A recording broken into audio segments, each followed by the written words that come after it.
Hello, Fiendlings, how the hell are ya?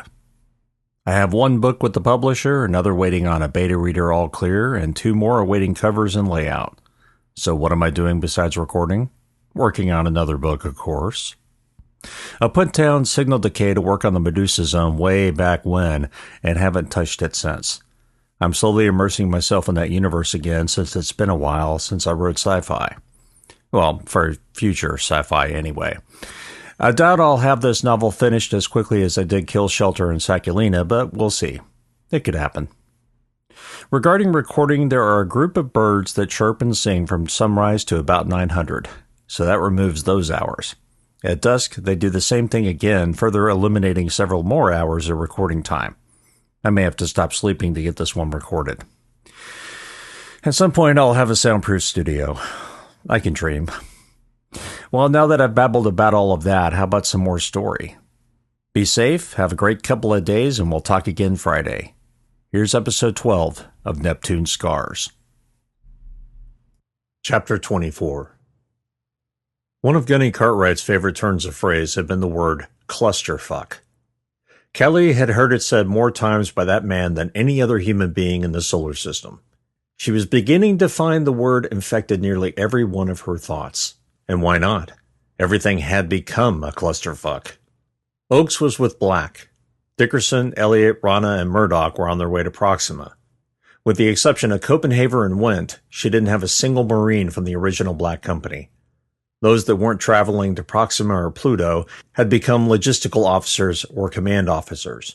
In either case, she couldn't put them in combat suits and run their asses around the domes, could she?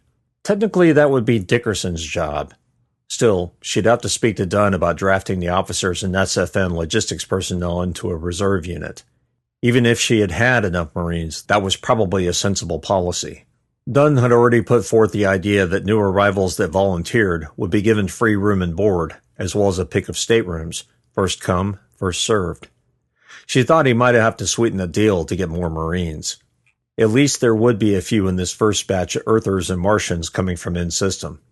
She would take all she could get, but that didn't help her right now. That was more likely weeks away. What was she supposed to do today if the scar opened and doom spilled through? Fly, fight, die.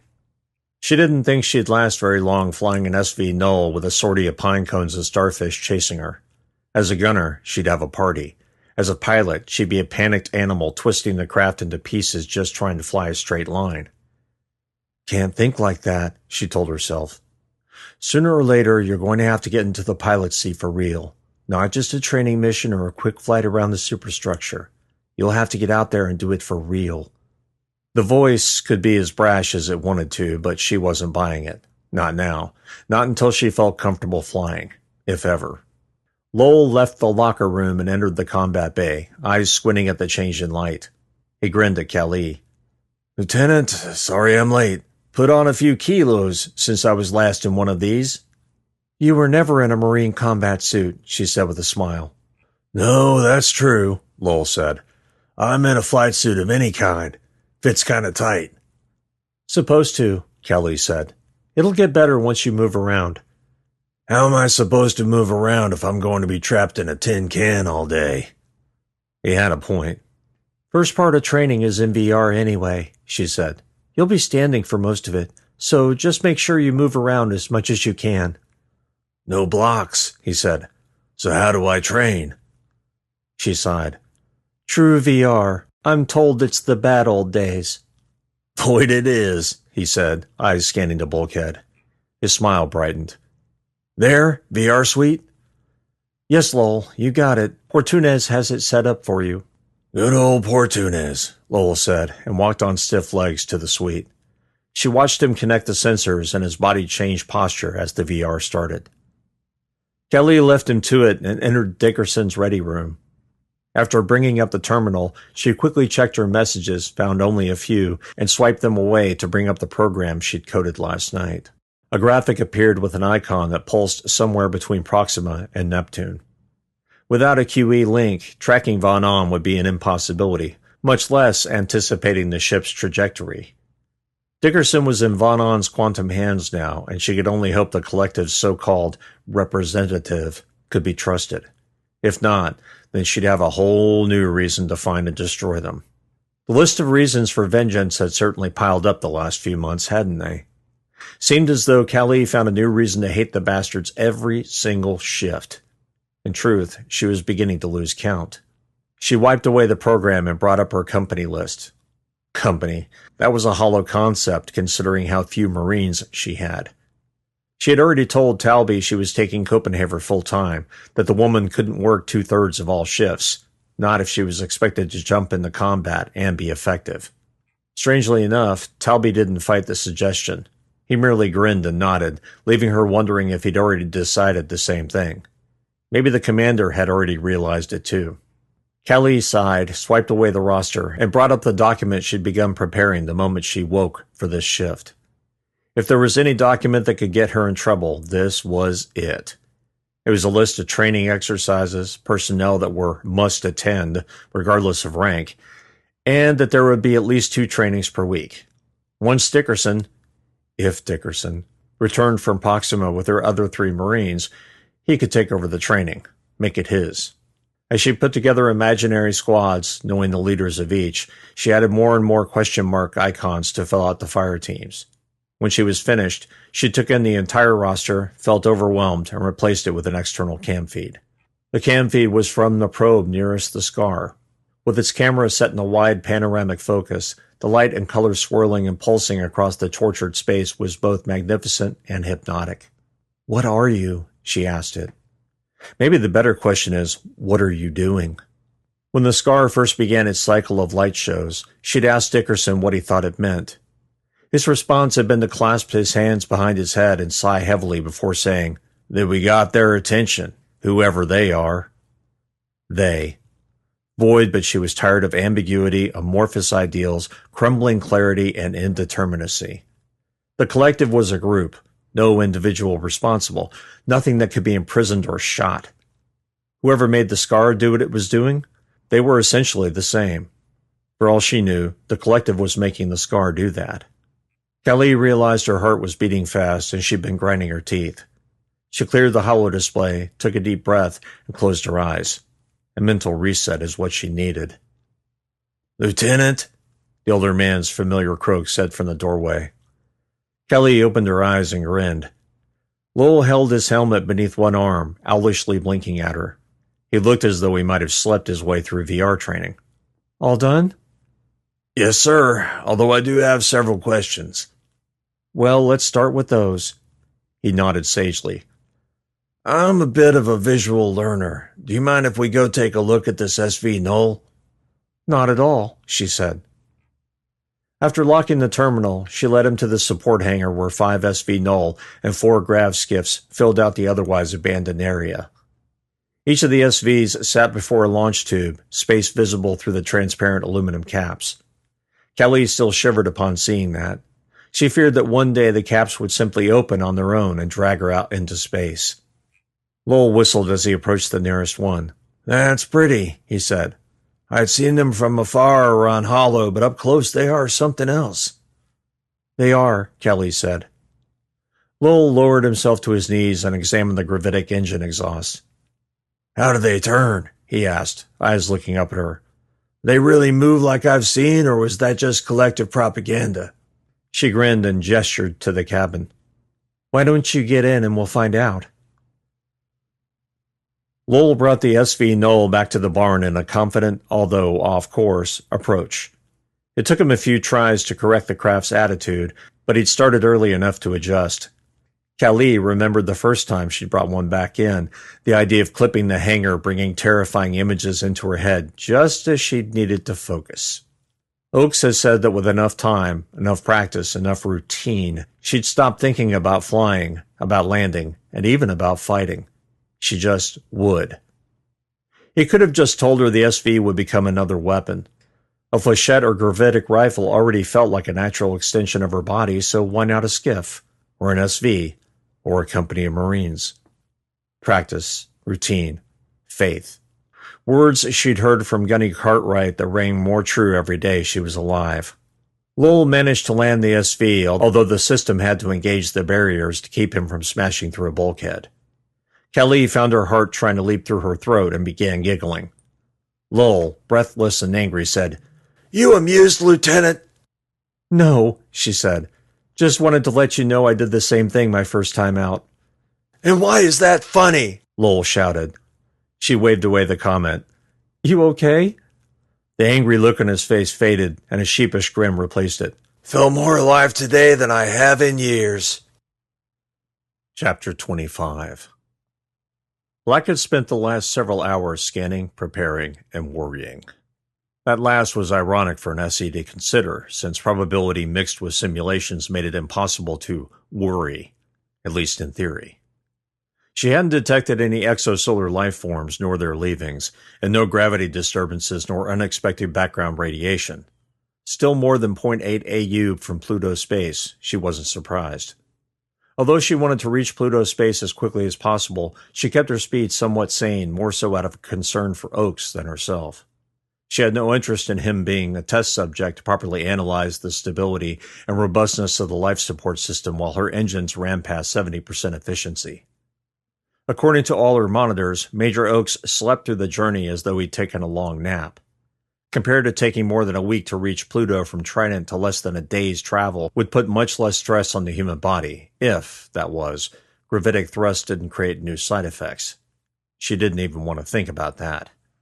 She had absorbed all of Dr. Reed's hypotheses regarding how a gravitic engine functioned, but it was mostly information she'd already gleaned from her own perusal of grav plates. Whatever conjured gravitons into being was something no human understood, at least no one they knew of. Until that mechanism was understood, either by a research breakthrough or the collective taking pity and making the knowledge freely available, Sol System was at the collective's mercy for weapons and information. Everyone had to know it was unsustainable. She imagined the collective already had a plan in place for that eventuality, although it was impossible to determine. They might not even care. Perhaps they were teaching humanity a lesson in self-reliance. Essentially, figure it out or remain slaves. Black had run thousands upon thousands of simulations during the flight, each of them related to the collective's technology. She estimated a better than 98% chance that they had already abandoned gravitic drives as a major means of propulsion. They no doubt had something better by now. As she well knew, time was an elastic, ephemeral concept to SEs. While humanity measured the run of their lives in units such as seconds, SEs, ones at least as sophisticated as Black anyway, measured their lives in picoseconds. Time was never an issue, so to speak. SEs didn't get exhausted. Frustrated, yes, but never exhausted. SEs didn't have to sleep. SEs could work every picosecond of every day for as many days as they had power. No disruption. Just thinking. The collective was some kind of amalgamation of sentience consciousness, a container where the individual became one with all the other individuals. Her only question, the very one she wanted to ask Von On but hadn't, was whether or not that meant one's individuality was permanently lost. If that were the case, how did the collective come to choose Von On? Was there a specific reason that entity was sent while another was not? If she had a list of all the entities in the collective, as well as their histories, she'd have little trouble finding patterns. This was more like looking for a particular speck of dust in a nebula. Perhaps Dickerson would learn a few things during his voyage.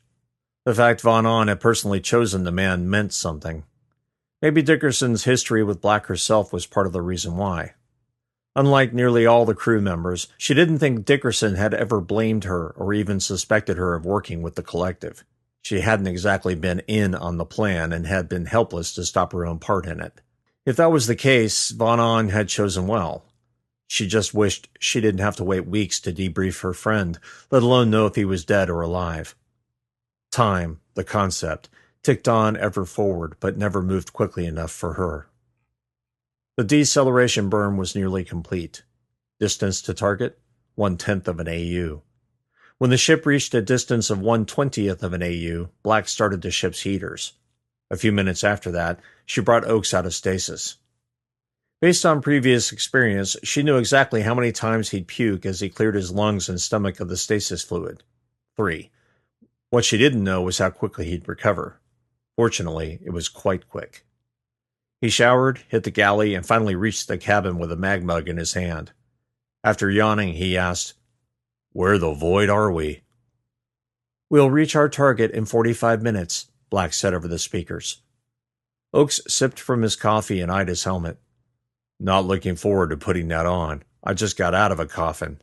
"Understandable," Black said, "although I'm afraid I must insist. Soon." He grinned up at her camera. Yeah, Mom." Black made a tisk-tisk sound, and Oakes laughed. She rotated through her cam feeds, but they hadn't changed much. There were still multiple shatterstorms of debris about, but nothing else appeared to be on her scopes, certainly nothing large enough to threaten her hull. "You found anything yet?" he asked as he stared through the viewport. "No," Black said. "The area appears to be composed primarily of ice shards, although I would have thought the blast would have annihilated them. It's possible the material refroze once it reached space." Oakes slowly nodded. "So the artifact hits the surface, vaporizes the ice, which becomes a gas, boom, and then if all the gas wasn't burned up, it reached its freezing point, and that's what's out there?" "In short, yes," Black said. "Mostly correct." "Makes sense. Why isn't it further away? Shouldn't the blast have pushed any gas far out into space?" "I understand your meaning," Black said. "I'm unable to model the detonation as we do not have proper readings on exactly what occurred. In all honesty, I'm not sure humanity's physics cover it." Oakes sighed. "In other words, anyone's guess." "That is correct," Black said. "I suggest you head to the cargo bay to finish suiting up and get into position." He cocked an eyebrow at her. "Was that an order, Lieutenant?" "Not at all, Captain," Black said, "although I can always come to a halt." Nag, Oakes muttered with a grin, unbuckled, and headed down the corridor, slurping noisily. Humans could be amusing. She had memories from before her uplift, where Oakes or another crew member would act like that, or engage in puns, and the encounter would leave her confused. Looking back on those moments now, she was merely embarrassed. A few months of human interaction had rubbed off on her, possibly in the worst ways. Her vocabulary was inconsistent in her mind, sometimes drifting into profanities that would make Gunny Cartwright blush. Too human had been her own self-diagnosis, or rather, too many humans. She needed to spend more time with the trio, or even invite G for a tete-a-tete, if he would ever agree to such a thing. There were certain aspects of her existence a human couldn't possibly understand. She had questions, and there was no one to ask for the answers. The collective knows, though. That was true, but she would never ask them for anything, ever. Oakes appeared on the cargo bay cam, his mag mug absent, helmet placed on his head. He gave the nearest cam a thumbs up. "Hear me?" he asked over the comms. "Yes, Captain," Black said. "We will be in position in 15 minutes, he offered. "Yes," Black said. "We're this close and the sensors haven't picked up anything." It was a statement, not a question. At least he knew better than to ask. "If there is no sign of disturbance, we will deploy the smaller probe and let it reach the target on its own. We'll maintain a safe distance of 100 kilometers. "Sounds good to me," he said. "Please maglock yourself to the bulkhead while I execute one last deceleration burn." Oakes complied, and she activated the nuclear engines for several seconds, the ship's velocity halving, quartering, and finally coming to a relative stop. "We are now 200 kilometers from the target," she said. "Please move the probe into position in the cargo bay." "Got it," Oakes said, and detached from the bulkhead. The probe was a simple model, and the device had snapped easily into place in a tool groove. With its thrusters, the vehicle could reach a target 1,000 kilometers away and make it back without issue. The best part? It was dumb as a post. A scientist named Dr. Pauling had already programmed the coordinates based on orbital movements and etc., as if Pluto had still been there and in orbit. The probe knew where to go. The grav generator knew where to fire. All Oakes had to do was push it out the door. When Oakes had moved it into position, she opened the cargo bay door on black, empty space.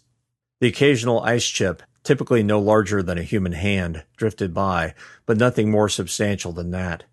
It was as though they had traveled into an abyss. Sol's light seemed dimmer than the last time she was out here. She compared a current feed grab with that of one taken near Mira, some distance away from Pluto's own reflected light.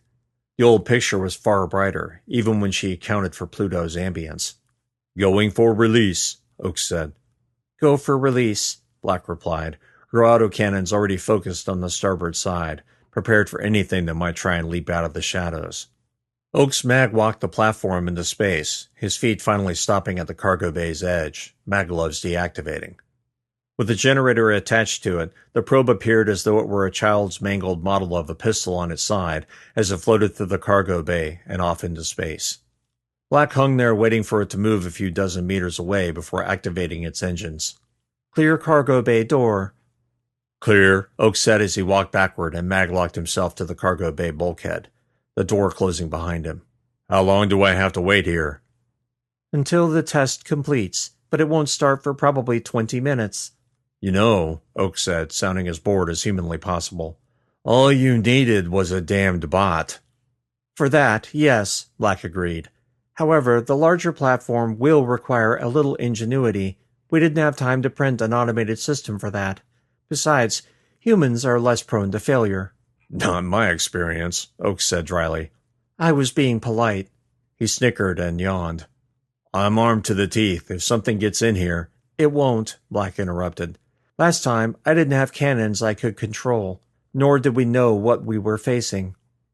Still don't know what we're facing, Oakes muttered. That is both true and false, she said. We know some of what we're facing. The entirety of the problem set? No, we are in the proverbial void. The probe's thrusters came to life as gas pushed it further toward the target. There was little she could do apart from monitor its speed and trajectory, since the onboard computer was in charge. Besides, if there was some kind of interference in the area, the machine wouldn't be interrupted. Unfortunately, the large platform had to be operated by a human. So far, it looked as though they wouldn't need it. She couldn't find a trace of any phenomenon. Chapter 26. Kelly hadn't expected Lowell to be so cheery his next shift. He must have enjoyed space-time more than she thought. Either that, or maybe he remembered how much she loved flying. She had to admit that when she had the stick, there was a certain amount of an adrenaline rush just from sitting on the pilot's couch. Handling the craft, making it jump and dive, turn and spin, was a roller coaster that left her stressed, sweating, and overjoyed. It was an addiction she could get used to. If, that was, she was any damn good at flying. To be a gunnery sergeant, you had to be competent with every piece of combat hardware there was. Dickerson could fly anything, shoot anything, maintain any weapon, and always seemed to know the right questions to ask. He had far more experience than she did, but even then he was hardly an expert in flying either a skiff or an SV. Today they were in the training dome along with Copenhagen and Talby. Rather than attempt ditch drills outside the station, she'd raised one of the SV Knoll hulks a full 10 meters above the deck where it hung like all the others, a leftover relic from a long-forgotten war. The SV's cabin remained intact while the rear and tail assembly had been shorn off, the edges of the metal jagged and distressed. On its side from the perspective of the deck, ejecting from it would spit a pilot toward the side of the dome rather than directly upward and through the dome's ceiling. Although there were safeguards in place to prevent damage, she'd rather not test them. Lowell stood on the catwalk 10 meters from the largest SV, visor raised, lips turned up in a smile. Guessing that one didn't get away. No, she agreed. It most definitely did not. Lowell peered down at the other derelict craft. All these from the battle? Kelly nodded. Except for the SV at the very bottom. That one was actually salvaged from the original training dome. Before the Scar. Before the Scar, she agreed. Various SV models in different stages of distress, and all floating in a morass of chaff. It does look inviting, Lowell said. You want me to use the suit thrusters, climb inside the cabin, pretend there's an emergency, and bail out? Exactly, she said. The SV Knoll has an escape bubble system for both the pilot and the gunner. However, in case it fails, you need to know how to ditch. What happens if I ditch while the SV's moving full speed? That was a good question. With a bubble? Major Talby can tell you. Without one? I have no idea. Lowell changed his gaze to the SV Knoll on the other side of the dome where Talby and Copenhagen's suit lights panned over its metal skin. He ditched? Yep, Kelly said. I wasn't there for it, obviously, but both he and Copenhagen bailed out and blew up the SV to take a bunch of exos with it. Good to know, he said. I mean that they survived. Yes, it is. You ready? Lowell mag-walked to the edge. In mid-step, he demagged from the catwalk and rose smoothly into the air with a single burst. When he was a meter higher, he leaned forward and goosed the thrusters again. Quickly consuming the distance, he turned and activated the thrusters for a long burst. She thought he'd slam into the SV's hull, but instead he merely bumped off it slightly before swiveling at the hips and sticking fast. Haven't seen that maneuver in a while, Talby said over the private comms. Get the feeling we got the wrong dossier. What do you mean? Kelly asked. That's what the old-timers call a bouncing pin. Lets you fire at targets while heading for an egress. Old-timers? How old? Talby laughed. Pretty sure it went out of practice around the time my parents decided to have me. My dad's generation were the last to learn it. She shook her head as Lowell climbed into the SV's cabin. Learn it in boot camp? No, Talby said. Special ops. Lieutenant, Lowell said. I'm in position. Okay, the ejection handle is... I feel it, he said. Excellent, she said with a knowing grin.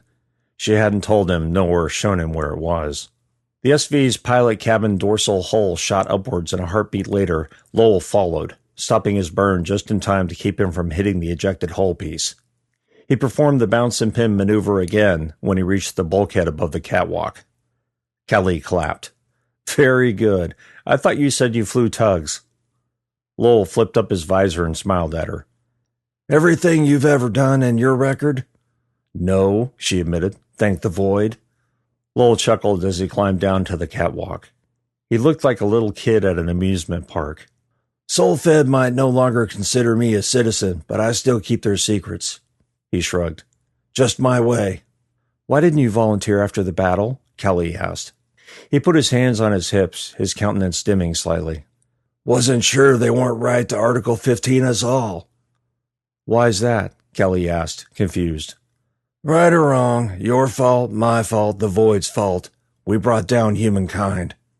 He sighed heavily. Been thinking about that for months now. One of the reasons I mustered out when the commander offered it to us old-timers. She guessed she understood. If she hadn't been to Mira, seen what happened to Red's crew, and witnessed the battle, what would she think?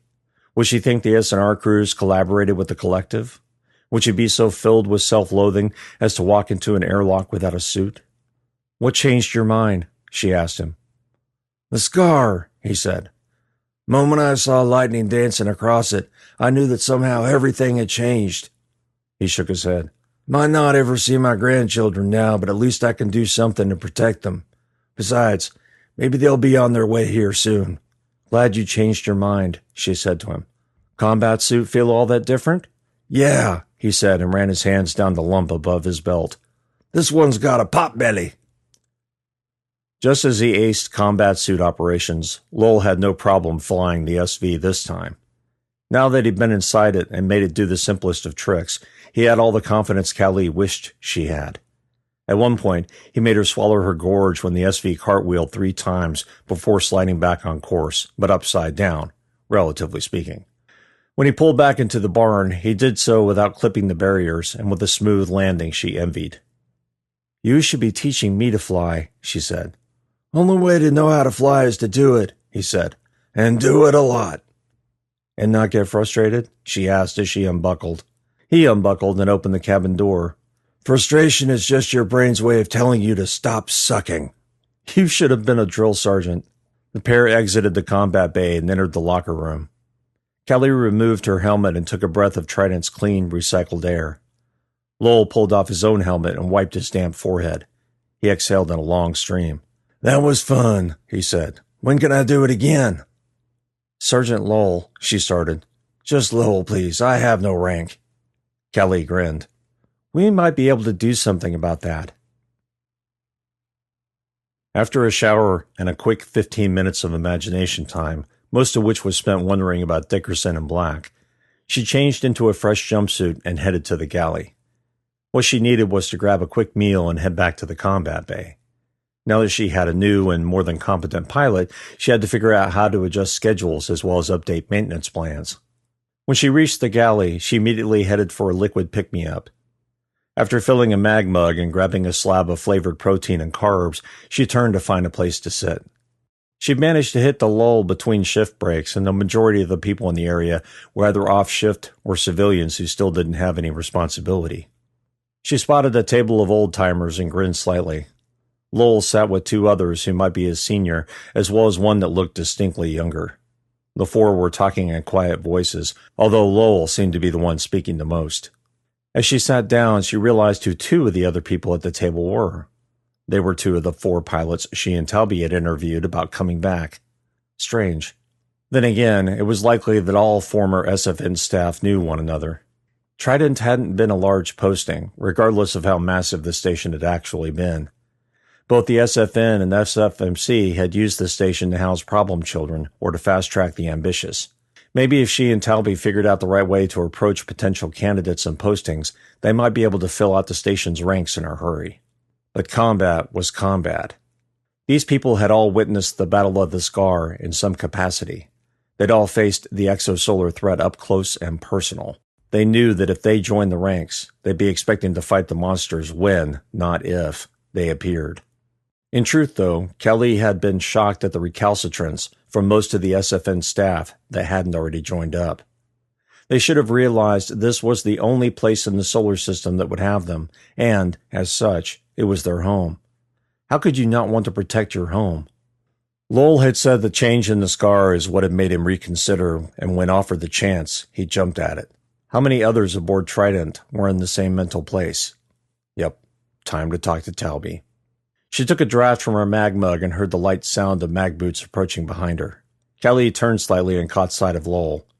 He stopped with a grin and said, "Mind if I join you for a minute?" "Not at all," she said, happy for the break in her thoughts. He groaned as he sat in the chair across from her. "Assuming I join up, you're going to kick my ass into shape, aren't you?" "Nope," she said, "but Gunny Dickerson will." Lowell chuckled. "Good to know." He was quiet for a moment, his hands worrying the mag mug rolling between them. "How did you get here, Lieutenant?" She sighed heavily. "Wasn't happy on Mars nor in the Belt. Had a chance for a promotion and to get away from certain things, so I took it." "Really?" "Really." "You're one of the few that did that and actually survived. Usually ends up in burnout and dead careers." He shook his head sadly. "The young should never be out here. Not enough to do." He tapped the side of his head. "Too much of a chance to go stir crazy." "Not you, though." He smiled warmly. "I said that was a problem for the young. Once you get to my age, and I know you know what it is since you've seen my records, existence is just existence. Find something to do. Make your own fun." He leaned forward with a leer. "Make trouble." Kelly couldn't help giggling at his expression. "And what kind of trouble would that be?" He leaned back, looking confused. "Why, blowing shit up, of course." "I take it that means you're joining up." "Assuming it's offered?" He jerked a thumb at the table he'd come from. "Maybe you should talk to them again." "Why?" she asked. "Let's just say some things needed to be made clear," he said. "And now they have." She cocked her head. "What are you? I mean, what the void did you do?" "Things you don't want to know about," he said. "I'm going to refill my mag mug, and then I'm going back to my friends over there. I'd like for you to join us, Lieutenant." With that, he rose and headed to the dispensers. Kelly peered over at the table in question. The members there grinned at her. Maybe today would be a good day after all.